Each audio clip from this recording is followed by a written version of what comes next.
皆様、本日はお忙しいところお集まりくださいましてありがとうございます。これよりスタジオジブリ最新作かぐや姫の物語の完成報告会見を始めさせていただきます。司会進行は日本テレビ増田一が担当いたします。よろしくお願いします。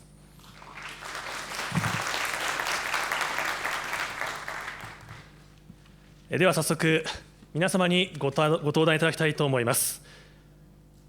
どうぞ皆さん拍手でお迎えください。映画かぐや姫の物語のスタッフキャストの皆様です。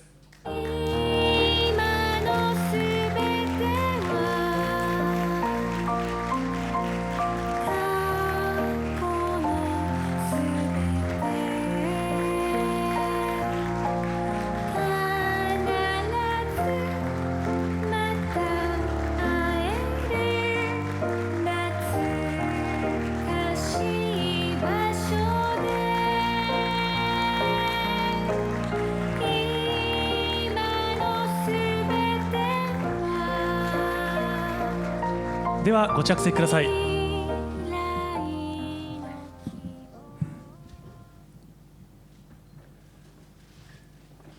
では早速皆様からご挨拶をいただきたいと思います。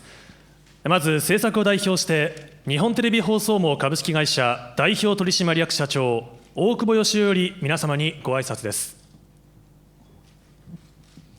日本テレビの大久保です。お集まりいただきまして誠にありがとうございます。こ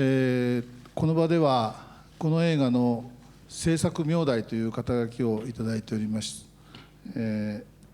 その立場でご挨拶させていただきます。名代というのは代理ということなんですが、誰の名代かといいますと、日本テレビグループを長い間率いてきた、氏家誠一郎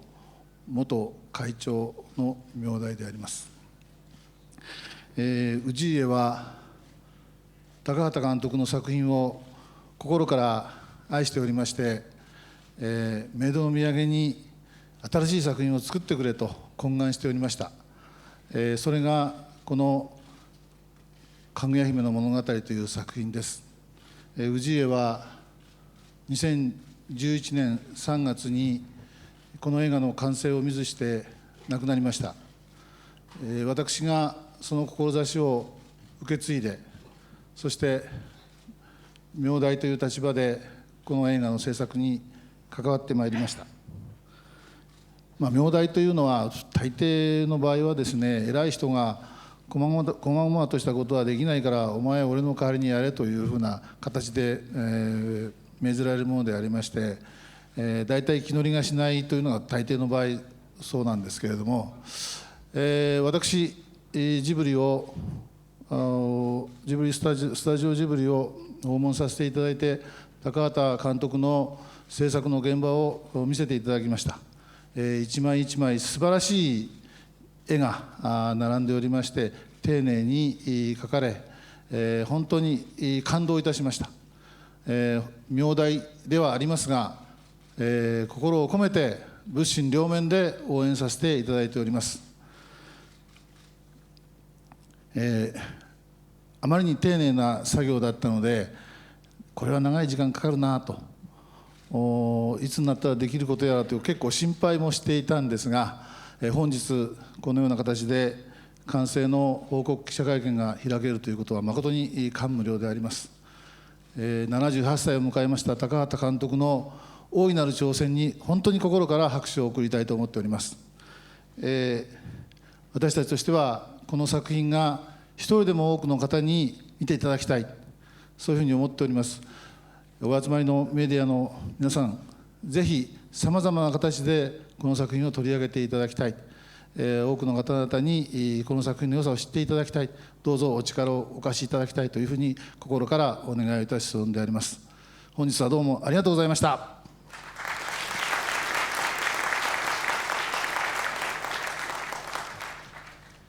では高畑勲監督、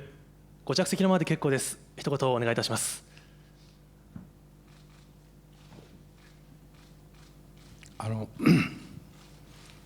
私は長い時間をかかってですね、大変高いそのお金もたくさんかかり時間もかかってやっと完成できた。でそれは本当にここにいらっしゃる方々、それから共に仕事をしたスタッフ、非常に優秀なスタッフでした。でそれとその力を合わせてやってきたその皆さんに本当に心から感謝したいと思います。でそれはですね一つは私は一緒に仕事をする仲間とですねに対して、それほど感謝しないというか、いや感謝はするんですけど、もちろんなんていうんだろう、共にこの作品を作ってきたということの喜びを苦楽を共にしてお互い分かち合うという考え方を持ってきたんですけど、今度ほどですねありがたいという気持ちに満たされていることはありません。で本当にこんなものができたことを自分自身も大変嬉しく思っておりますし、あとはどうお金を回収するかということらしいというかそういうことを考えずに作る時には作っちゃうんですけれど、しかしこうできてしまうと問題はそればかりということになりますので、どうか皆さんのお力を借りてですね一人でも多くの方に見ていただきたいと思っております。どうもありがとうございます。今回の作品は8年という歳月をかけて作られまして、高畑監督にとってどんな思い、どんなこだわりを持って手掛けられたんでしょうか。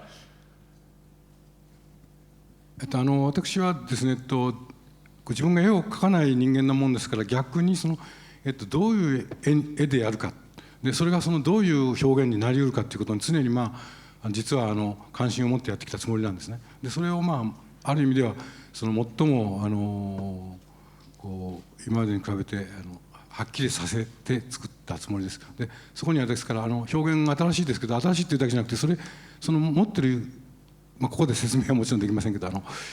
意味があってやってることだと思ってます。ですからそれが達成できたということは本当にずうずうしく言うと、これからの日本のアニメーションにとって一つのやっぱりなんていうんだろう一歩を進めたような気がしております。それは本当にスタッフの力ですけど、はい、監督ご自身のこの完成作品ご覧になって手応えはいかがだったんでしょうか。そういうことですので、私としてはその出来上がった映像その他いや全部ですけどに対して大変そういうこともあんまり言ったことがないんですけど、大変満足を覚えました。できた時に本当に嬉しかったです。ありがとうございました。続きましてその高畑監督とともに脚本を担当された坂口理子さん、一言お願いします。監督と共同脚本という形でやらせていただきました坂口理子と申します。本日はこんな晴れがましい席に、呼んでいただけることはめったにないというか、これから多分もうないと思うのでちょっと緊張しておりますが、どうも よろしくお願いいたします。坂口さんにとってこの高畑さんとの共同の脚本作業というのは振り返ってみていかがでしたか。はい、これを言うと結構皆さん驚かれるんですけど、私がこの作品に関わった期間はわずか3ヶ月でして、その間実はすごく楽しく過ごさせていただきました。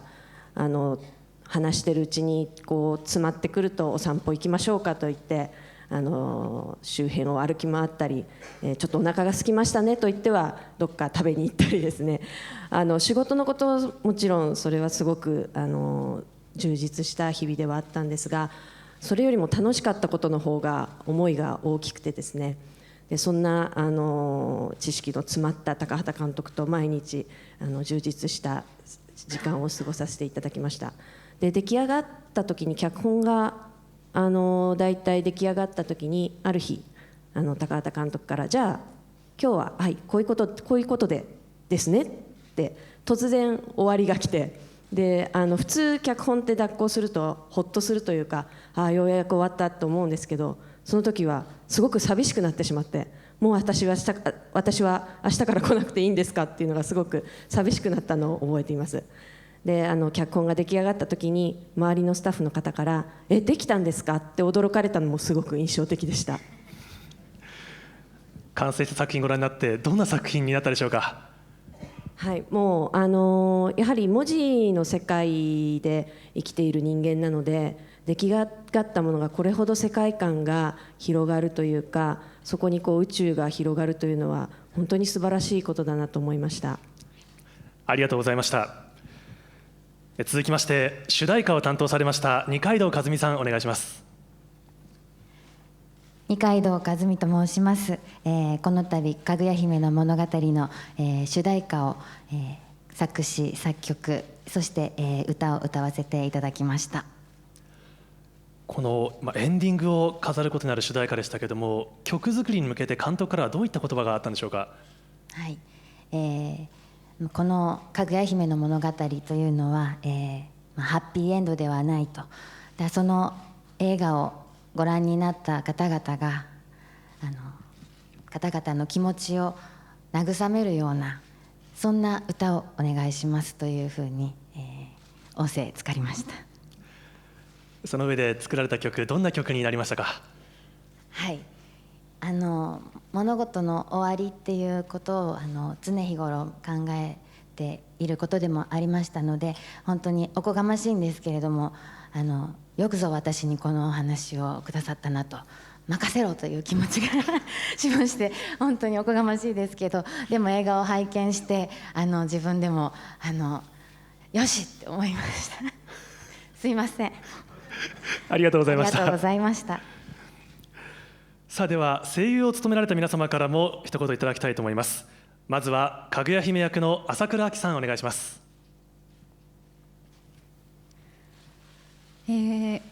かぐや姫を演じさせていただきました朝倉亜希と申します。本当に2年前のオーディションの日がつい本当に昨日のことのようです。まさか自分が大好きな高畑さんの作品にそしてかぐや姫という大事な役を任せていただいて、本当に先日出来上がった作品を見て改めてなんというか、今までここまで自分を支え育ててくださった関わった多くの方々に本当に感謝したいような気持ちです。今回、日本人なら誰もが知っているかぐや姫の役をするというのはどんな心境だったんでしょうか。そうですね、すごく高貴で手の届かない、またこの世にいないかのような美女女性というのはどうやったら自分の中で出せるだろうと最初はすごく緊張したり悩んだりもしましたけれども、高畑さんからいただいた台本を見てすごくのびのびと自分の性を楽しむすごく素直な一人の女の子に出会った時もう心のままに演じてみようと思いました。今回は映像を見る前に声を収録するいわゆるプレスコという手法だったと聞いていますけれども、はい、それはいかがでしたか、やってみて。そうですね、声優初めてですのでそういう方法もあるのかとまず驚きまして、そのプレスコが先に声を取る手法であるということと海外のアニメではそれが主流であるということと高畑さんに教えていただいて、で高畑さんとお話ししているうちに何でしょう緊張が解けまして、プレスコではいろいろ悩んだりもしましたけれどものびのびと演じることができました。高畑監督にとって今回かぐや姫の朝倉さんの声どんな声だったでしょうか。最初からですねオーディションの時から一番かぐや姫に向いてる声なんじゃないかっていうふうに僕も思い周りのみんなも思ってで選ばせてもらったんですけどその通り非常にこちらの考えているかぐや姫のような感じになって大変素晴らしかったと思ってます。ありがとうございます。朝倉さん、最後に完成した作品ご覧になっていかがでしたか。本当にもう涙が出ました。ただ高畑さんはじめたくさんの方々の心尽くしと努力と本当にたくさん大変なことがあったと思います。でもそうやっていろんな方の思いやあと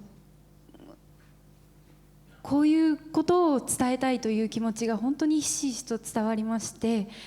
なんというかものづくりをしているまだ本当に若造なんですけれども、端くれとしては本当にこの作品に関われたことにただただ感謝の気持ちでいっぱいです。ありがとうございました。続きましてかぐや姫の幼なじみステマル役を演じられた高良健吾さん、お願いします。こんにちは。ステマルをやらせていただいた高良健吾です。本当に自分が小さい頃から好きだったジブリに参加できることができてとても嬉しかったです。自分の思い出の中に必ずジブリはありましたし、自分は空が好きでスカイダイビングも好きで、もしかしたらジブリってすごい空のシーンというか空の絵が多くて、それに影響されているところはきっと自分はあると思います。で今回自分のステマルという役でジブリの作品の中で役として空が飛べたんです。本当に嬉しかったです。そういうのはアニメの声とかアニメやらないとできないことだったと思うし、それがジブリだったんで本当嬉しいです。空を飛ぶそのシーンご覧になった時の気持ちというのはどんな気持ちだったんでしょう。なんか空飛ぶのに声入れるのってなんか難しいのかなと思ったんですけど、もうずっとちっちゃい頃からイメージしてたからそれはなんかできたっす。イメージと言いますとプレスコ中にブースから飛び出して走ったという話を聞いたんですけども、どういうことなんでしょう。走るシーンがあって、走るシーンがありまして、それで息遣いがうまくできなかったので僕がだから走って本当に息切らしてやったんですけど。実際にブースを飛び出して帰ってこなかったんですか。しばらく帰ってきて声取りました。そうですね。改めてでも全てのその声が入った作品、完成品ご覧になっていかがでしたか。僕は今日の朝見てきました。朝見てきたんですけど、だから興奮がまだ止まらないというか止んでないんですけど、本当に鳥肌が立つシーン何回もありましたし、なんだろう、映画の中にあるそのなんか若干の違和感というか、それがすごいこの映画の中でハマってて、それにすごい感動しましたし、うまくまだ説明はできないですけど、多分見ていただけたらきっといろんなこと感じていただけて、本当に素敵な作品になっているので、ぜひ劇場でご覧ください。ありがとうございました。続きましてかぐや姫のオーナー役を演じられた宮本信子さん、お願いします。宮本です。声優の仕事は初めてでした。高畑監督とお会いして、プレスコの前にちょっとお会いして、いろいろお話をちょっとさせていただきました。本当に、この役を自由に演じられたと思います。とても楽しい仕事でした。参加させていただいて本当に嬉しかったです。ありがとうございます。完成した作品をご覧になって宮本さんは他の皆さんと同様にとてもこの作品への思い入れというのを感じたんですけども、どんな作品でしょうか。日本の誇るアニメーションの古典となるでしょうって思いました。本当にアニメーションじゃなければできない映画だと思いました。そしてこれは日本古来の絵巻物とか浮世絵とかそういったところに出てくる人物がこう浮き上がってそして動き出す、そういう感覚を私は覚えました。素晴らしいスタッフ、筆使い、そして色彩感覚、日本人じゃなきゃできないそういう映画に私は本当にびっくりしましたし、もう世界に飛び立って月まで行ってもらいたいなってそんな気持ちになりました。本当に感謝しています。ありがとうございます。ありがとうございました。そして都に出てからのかぐや姫のそば使い目のわらを演じられた田畑智子さん、お願いします。こんにちは、田畑智子です。本当に先日私も試写見させていただいたんですけれども、こんなにも温度が伝わってくるアニメーションがあるんだなと思って感動しまして、匂いとか風とか冷たさとか温かさとかすごく感じる作品だなと思いました。にプラスして私ジブリ作品やっぱり大好きで小さい頃から全部見てきたので、お話が来た時には本当に飛び上がるほど嬉しくて、本当に参加させていただいて今回嬉しかったなというか、ありがたいなというか、本当にみんなに自慢できるというかありがとうございますと思って大切に大切に演じようと、今回思いました。今回演じられたメノワラーがまたとてもキュートで可愛らしい役だったと思うんですけども、演じていていかがでしたか？最初台本をいただいた時どういう子なんだろうって想像をしてたんですけれども、で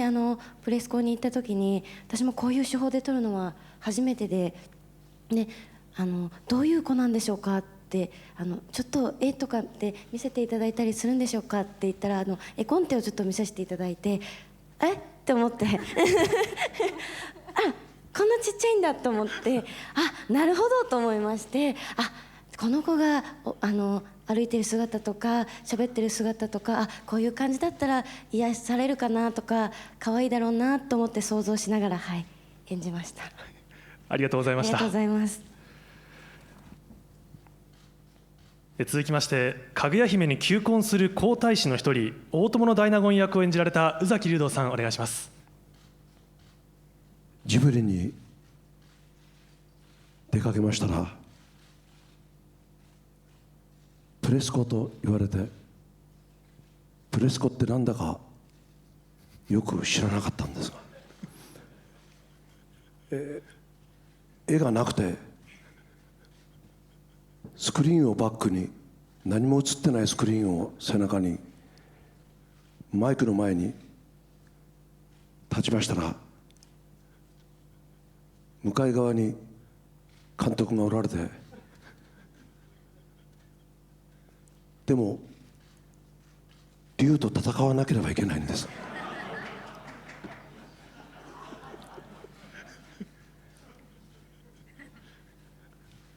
なんとか高畑監督を竜に見立てたんですが、非常に苦労しました。しかし5時間ぐらいかかるかなと思ってスタートしたんですが、確かことごとく監督から「OK、OK」と、もう諦めておられるんだなと思いました。それから2年経ってまたお電話ありまして、ちょっとセリフ足すから喘ぎ声とかうなり声とかそういうのが欲しいんだということで、また2年ぶりに行きましたら、今度はちゃんと絵が完成しておりました。大友の大納言の顔が私そっくりでした。好楽君のようにリアリティを持って走ってくる、そういうことは僕には思いつかなかったので、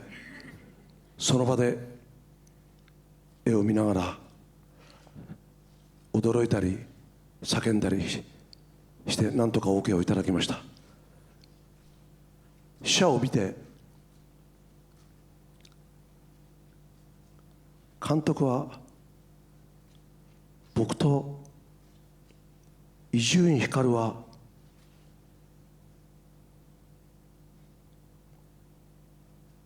この我々のこのままの顔を絵になさったんじゃないかと。そして中で流れてくる子守歌に非常に感銘しました。そしてそれが高畑監督がお作りになったということで、負けたなと。二階堂さんの歌もすごく素晴らしい、久石さんの音楽も素晴らしい。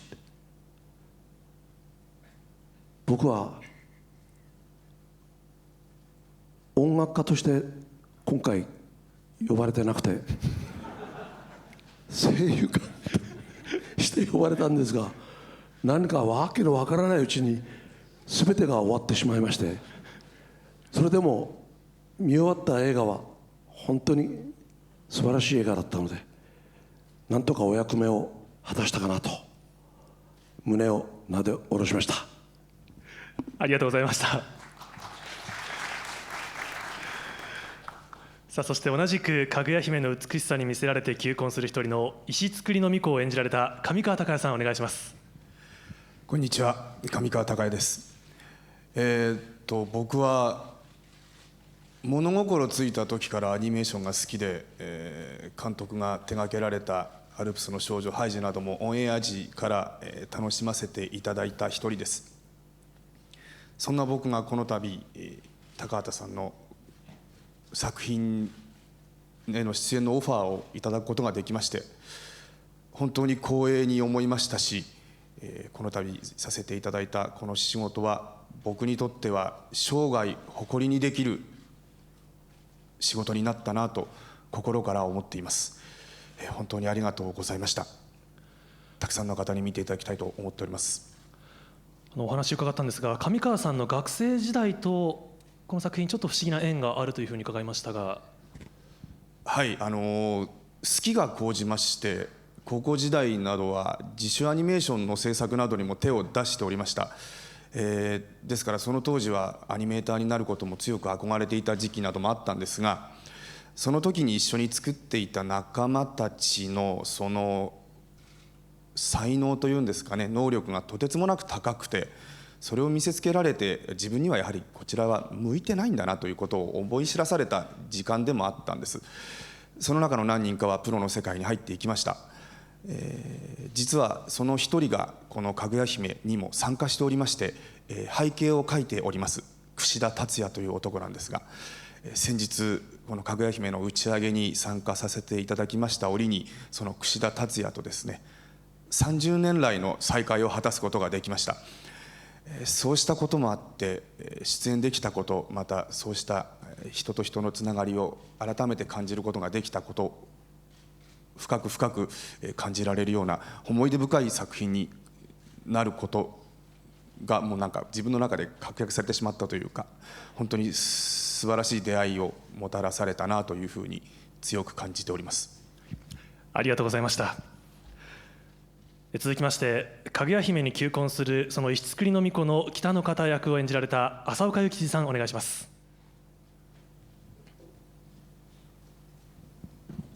浅岡でございます。私小さい時から父が好きでもう父のそばばっかり追っかけまして、で寝る時もなかなか眠れなくて、父のお布団の中へ一緒に入れてもらうとあったかくてすぐ寝ちゃったらしいんです。で私はもうパパのそばでずっと寝るんだって、ずいぶん宝塚入るまでずっと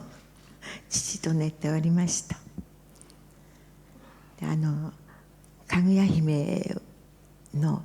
物語に入った時、これだと思ってパパとが話してくれて、それを私は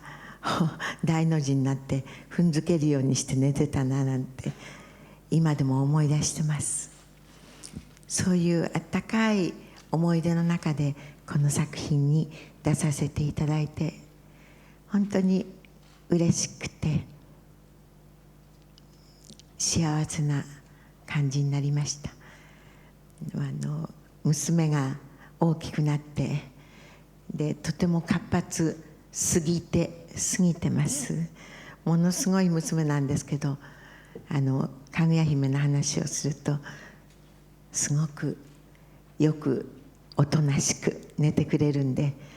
私とかぐや姫っていう感じでお家でおりました。早速娘にはこの映画を見るように申し上げました。ありがとうございました。そして浅岡さんにとって高畑勲さんと一緒の仕事をされるというのはどんなお気持ちですか？いや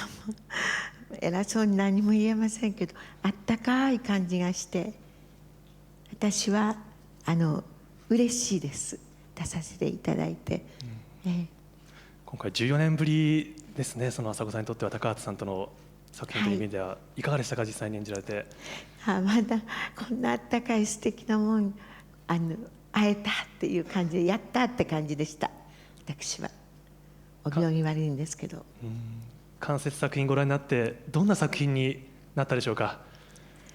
とにかくね、ものすごい温かいんですよね。なんだか分かんないんだけど、あったかいってどういうふうにあったかいのって周りのものが言うから、これぬくもりなのよって言ったら、へーってバカにされて言っちゃったんですけど、そのうちにきっと電話かかってくると思います。友人からも、あれあったかいって。ありがとうございました。ありがとうございました。そして本来この場には翁役を演じられた地井武夫さんにもいらしていただきたかったんですが、本作が映画としては地井さんにとっては遺作となりました。プレスコが行われたのは2年前ですが、この皆さんの中ですと朝倉さんと宮本さんがご一緒されていました。その時その時間を振り返って朝倉さんいかがだったでしょうか。はい、そうですね、先日完成した映画を見て、小さな声を久しぶりに見て、一気にその時の記憶がよみがえりました。もう本当に今回のお仕事が私はちいさんと初めてなんですけれども、本当にこのわずかな間だけでもお会いできて、一緒にお芝居できて、本当に私なんて幸せ者なんだろうなってかみしめてました。ちいさんは本当にニコニコしていらっしゃっていて、私が本当に緊張して何にも言えなかったんですけれど、すごくリラックスされていて、だんだん時間が経ってきて煮詰まってくれば大きな体を動かして体操をし始めたりだとか、休憩の合間におにぎりを頬張ってる姿があったりとかして、なんでしょう、そういうすごく自然体でいらっしゃるお姿を見て、なんだか私も安心して演技することができて、今思えばもしかしたらお気を使ってくださってたのかもなとか思うんですけれど、なんでしょう、そういうお姿もすごく記憶に残ってますし、それだけじゃなくて翁というお芝居の方もですね、私は最初本読みで初めてお会いしたんですけれども、収録の方ではなくて、その本読みの時からですね、ちいさんは本当に全力で演じてくださいまして、もう私に対してもう全力でもうお芝居を全力で向かってきてくださっていまして、その姿で私は本当に感動して、またそういうお姿にも引っ張られて翁に相対するかぐや姫を演じることができたなって今になって思います。そして宮本さんにとってはどんな思いでいらっしゃいますでしょうか。ちいさんとは若い頃からよく知っておりますし、東宝映画の放課後森谷四郎監督の放課後で夫婦役もいたしましたし、そうですね、何十年ぶりに会ってもものすごくお互い変わらないね変わらないねって、お互いに肩叩き合って、そして、同級生みたいな同窓生みたいな、そんな感じで楽しく仕事をしました。晴れて今日完成されてどんな報告をされるんでしょうか。ちいさん、これが最後でしたですよね。はい、ですからまだまだお元気だった、2年前お元気だったんですけど、もうやっぱり月で見守ってるんじゃないでしょうか。はい、とても素敵なちいさんでした。ありがとうございます。ありがとうございました。ではこれよりマスコミの皆様からの質疑応答へと移らせていただきます。質問のある方は挙手にてお願いします。媒体名とお名前をおっしゃってください。マイクはスタッフがお持ちします。ではお願いします。朝日新聞の小原と申します。これはプロデューサーの方に、お伺いすればいいのかと思いますが、いただいた資料には、50億の制作費というふうに、書いてありまして、アニメとしても日本映画としても破格だと思うのですが、ここまでその、制作費がこう大きくなった、理由というのを教えていただけますでしょうか。これはどなたから伺えばよろしいでしょうか。すみません、プロデューサーが現在この壇上には不在でして、そういった部分に関しては、では今担当の方からお答えいたします。ですね、西村です。この作品は企画制作期間8年となってますが、実際は高畑さんが山田君を作った後からいろんな企画を検討してますから、長い期間がかかったってことは、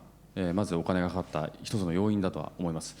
あともう一つ、この作品の表現を実現するためにはですね、人数も含めて期間も含めて工程も含めていろんな煩雑なことがありました。その一つ一つの作業に、相当な時間と人数がかかった。でこれを累積していったら相当長くなるということです。はい、西村プロデューサーからお答えしました。ありがとうございます。では続いての質問いかがでしょうか。ではあちらの灰色のベストの男性の方お願いいたします。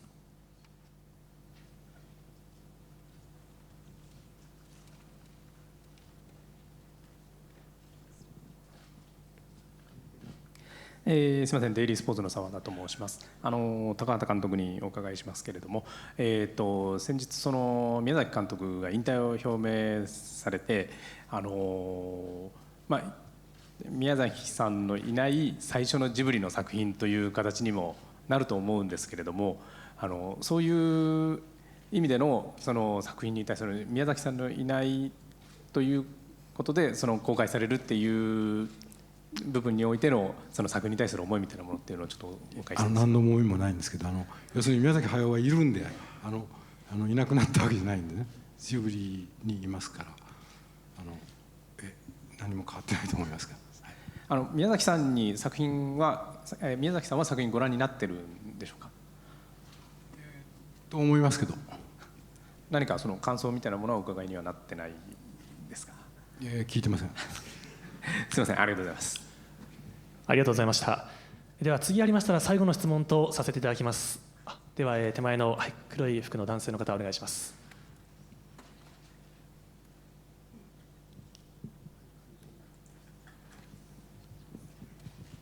日刊スポーツ村上です。よろしくお願いします。高畑監督にお伺いしたいんですが、若干つながる話にはなるんですけれども、ああいう引退っていう決断された後輩の姿を見て、監督は今後その創作どのように、今回のまずこの作品をまず宣伝していくことが最重要課題だと思いますけれども、今後監督はどのようにやっていかれたいのか、ジブリはどういうふうに進みたいのか、その辺の見解をお伺いしたいんですが。私はですね、ジブリに在籍してますけど、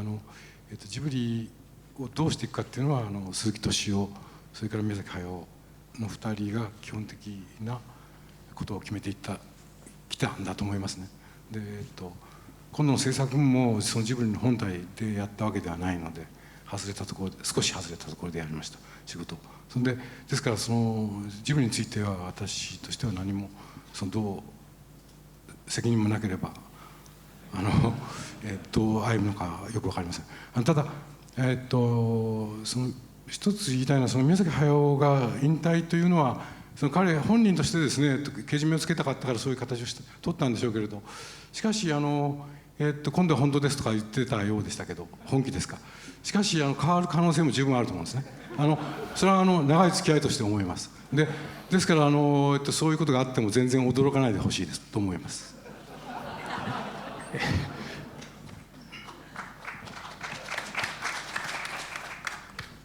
監督ご自身の創作はこの後どのようにされるとかプランはあるんでしょうかね。この作品の先ですけども。いや全然考えてませんのですみません。ありがとうございました。ではこれにてかぐや姫の物語の完成報告会見を終了させていただきます。改めて皆様をどうぞ大きな拍手でお送りください。ご登壇者の皆様、ありがとうございました。